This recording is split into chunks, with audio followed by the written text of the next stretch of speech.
Yes, good morning. So today we are going to continue our tutorial and review in mathematics. So this is to warm up you in mathematics.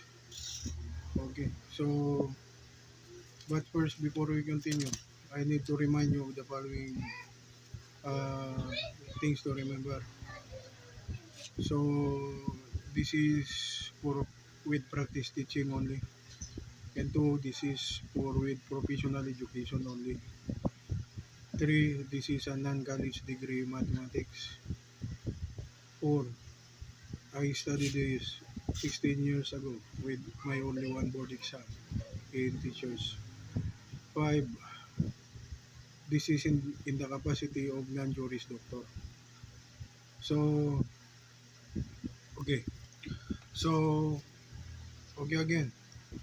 I told you that you must re- remember that if your children, grandchildren, great-grandchildren cannot pass elementary mathematics, high school mathematics in junior high school, then it cannot study calculus in K11 and K12 for those who are preparing or planning to study the rigorous world of uh, engineering or CPA or any courses with mathematics. So here we have a wooden beam 13 meters long slides down a vertical wall while the other end moves along a horizontal plane at a constant rate of 3 meters per second. Determine the speed in meter per second and the acceleration of the upper end of the beam when the lower end of the beam is 5 meters from the wall. So solution, so we have a vertical wall and a ground, horizontal ground, or let's say cemented ground.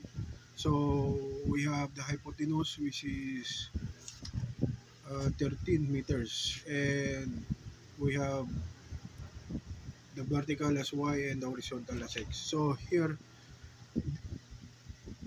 for a, dx over dt equals 3 meter per second, x squared plus y squared equals 13 squared. So 2 dx over dt plus 2y over dy, 2 dy over dt equals 0. So dy over dt equals negative x dx over dt all over y. So when x equals 5, we have 5 squared plus y squared equals 13 squared, so y equals 12. So we have dy over dt equals negative 5 times 3 over 12, dy over dt equals negative 15 over 12 meter per second. So then equals pi over 3 dh over dt, 6 times 4 times 2 minus 3 2 squared, close parenthesis. So dh over dt equals 10 over 12 pi. So dB over dt equals 10 cubic centimeter per hour. When h equals 2, dh over dt, so we have dh over dt 5 pi centimeter per hour. So that's the answer for letter A. So next, so v dy over dt equals b. So v equals x dx over dt over y. So v equals 3x over dy.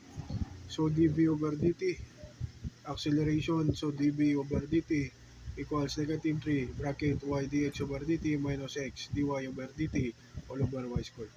So dv over dt equals negative 3 bracket 12 times 3 minus 5 close parenthesis negative pi over 12 negative 15 over 12 over all over 12 squared. So dv over dt equals negative 0.88 meter per second squared. So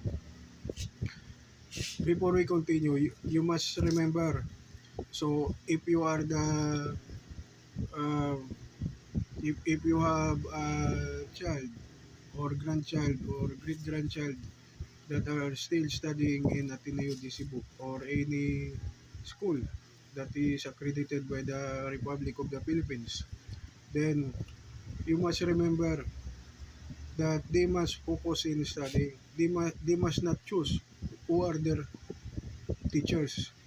Kasi merong mga estudyante na namimili ng mga teacher, hindi sila naniniwala sa ibang teacher. Yung pinaniniwalaan lang nila yung mga babae, yung mga magagandang mga dilag na mga teacher. Kapag lalaki ang kanilang teacher, hindi sila naniwala.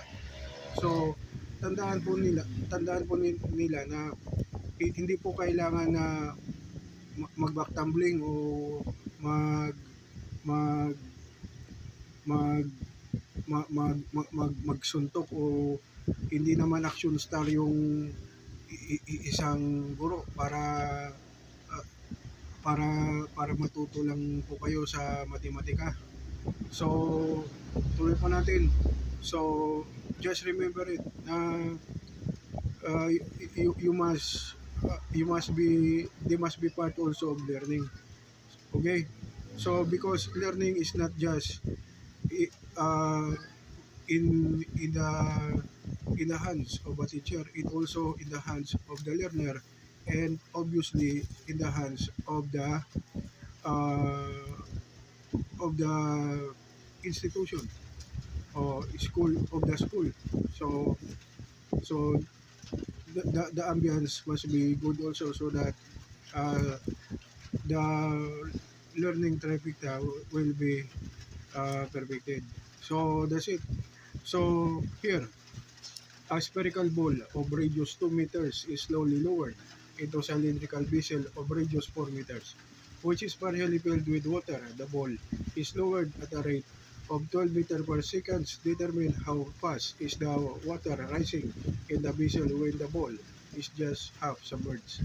So here we have a cylindrical vessel. It is filled with water in the middle. So we put a ball. We say this is a golf ball. If it is a small cylinder, if it is a big cylinder like a drum, it was a basketball ball. So here we have the radius of the top of the cylinder, 4 radius of the ball Z, and the displaced water is dy, and the other one is dx. So solution, volume submerged equals volume of water displaced. 5 times 2 squared dx equals 5. 4 squared dy minus 5, 2 squared dy. 4 dx equals 16 dy minus 4 dy. 4 dx equals 12 dy. 4 dx over dt equals 12 dy over dt. 4 times 12 equals 12 dy over dt. So dy over dt is 4 meter per second. So that's it. That's for today. Thank you and God bless.